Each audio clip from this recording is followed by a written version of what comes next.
Bloomberg Audio Studios. Podcasts, radio, news. Under the deal reached today, effective at 4 a.m. tomorrow local time, the fighting across the Lebanese-Israeli border will end. Will end. This is designed to be a permanent cessation of hostilities.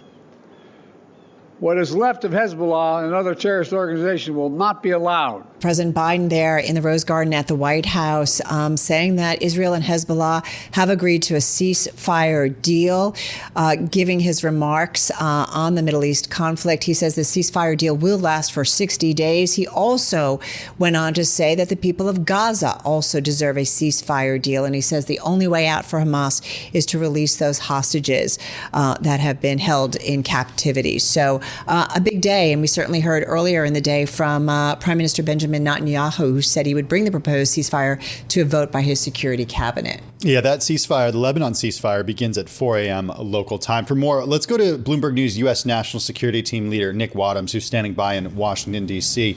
Nick, good to have you joining us on this breaking news. Help us understand where exactly this ceasefire, what part of the war the ceasefire affects, and what part of the war is still continuing to be ongoing.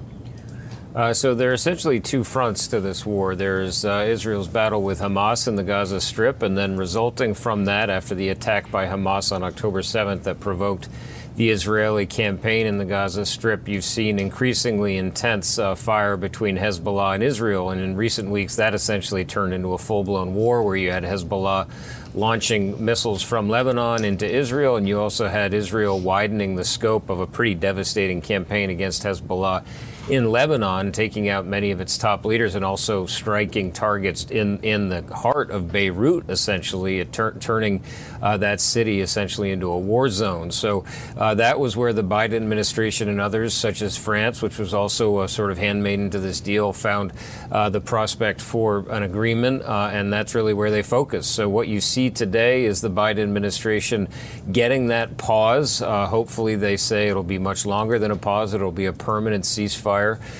between Israel and Hezbollah. And then, as the president mentioned there, that would then in turn allow for pressure to be put on Israel and Hamas to get the much thornier agreement, which would be an end to the violence in the Gaza Strip. That's still quite a long ways off. No indication that would be able to be completed by the end of Biden's term and when President-elect Trump takes over. Nick, safe to say that the Israel war in Lebanon and that was not very popular with the people of Israel. But I do wonder about bringing some kind of end to what's happening in Gaza. Is that as likely? Should we assume that an end to that is just around the corner? Or these are two different fronts and two different stories here?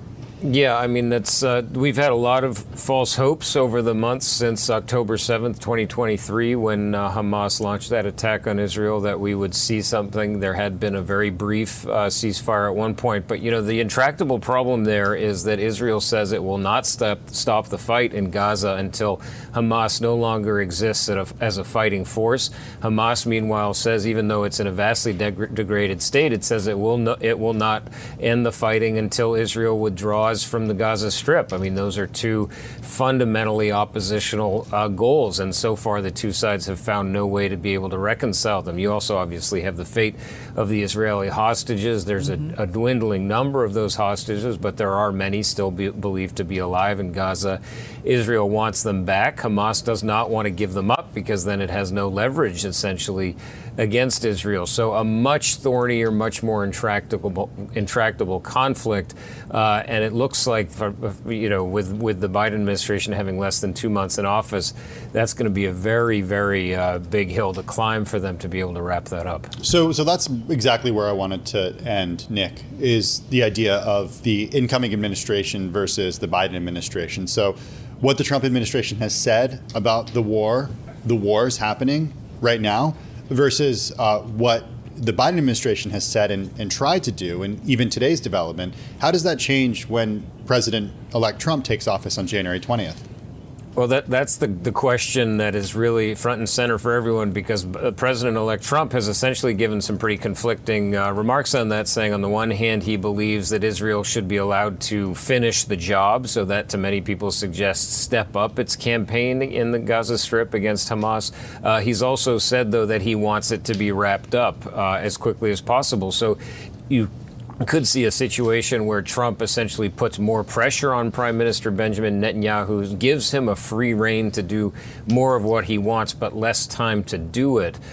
He would have some more leverage over Netanyahu because of the relationship between the two of them. Trump and Netanyahu have a much cozier relationship than Biden and Netanyahu, which was much more standoffish. So really difficult to know how that plays out, because, of course, Hamas has a say here. They can keep up the fight themselves. But certainly President-elect Trump has promised to bring this to a swift end. The challenge, though, of course, as I say, is his way of doing that is to give Israel more of a free hand. So we'll have to see how that plays out. Hey, Nick, one last question. And let's just remind everybody the top headline off this story. President Biden just speaking from the Rose Garden at the White House, saying Israel reached a ceasefire deal with the Lebanese militant group Hezbollah after weeks of talks mediated by the United States, and hailing this agreement as a major step to ending a conflict that we know has killed thousands of people. But it's not over yet, as we've been talking about what's going on in the Gaza Strip.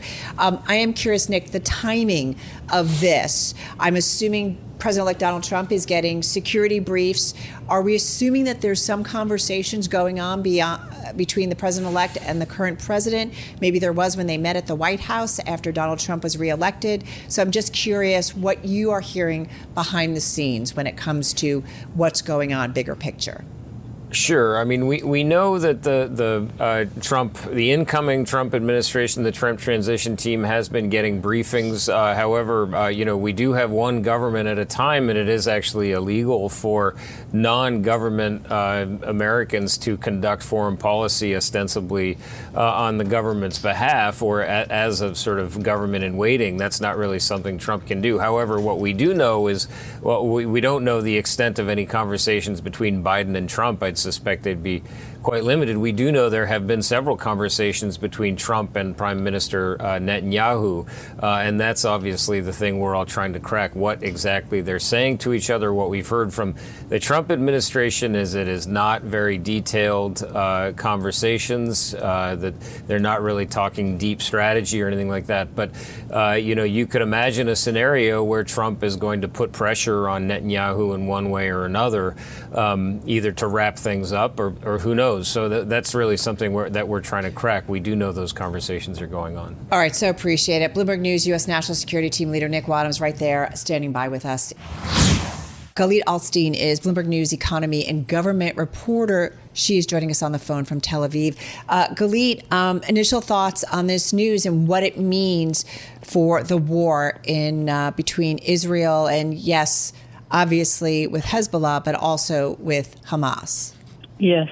So good night from Tel Aviv. So obviously on Israel's war with Hezbollah, this ceasefire that you just mentioned is about to go into effect in 4.5 hours, according to the reports that we're hearing here. And this will bring to an end a war and ongoing fire exchanges that have been going on between Israel and Iran-backed Hezbollah since October 8th in 2023.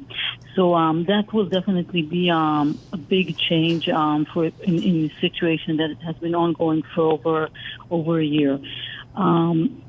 One of Israel's achievements, officials here say, is that by achieving this ceasefire agreement, Israel has managed to disconnect the war with Hezbollah in Lebanon from the war that is going on with Hamas in Gaza.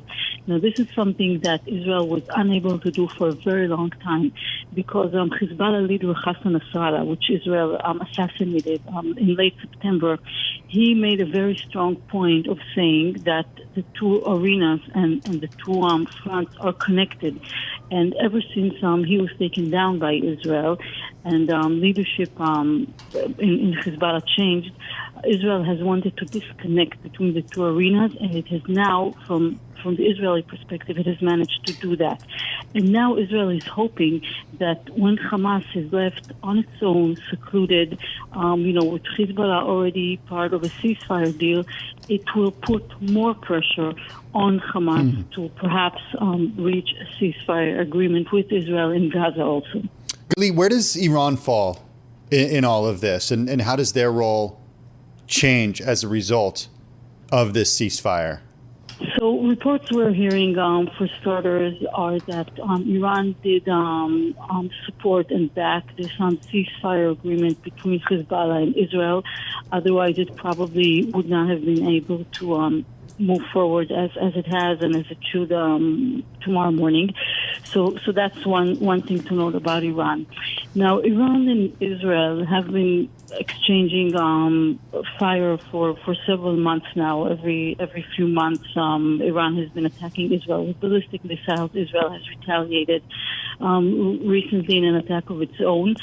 Iran has now seemed to kind of take a step back in its intentions to once again retaliate against Israel and see what the Trump administration is going to look like for them, for Iran, and perhaps negotiate a new nuclear deal with the U.S. and other nations. So Iran is kind of looks like now like it's sitting on the fence.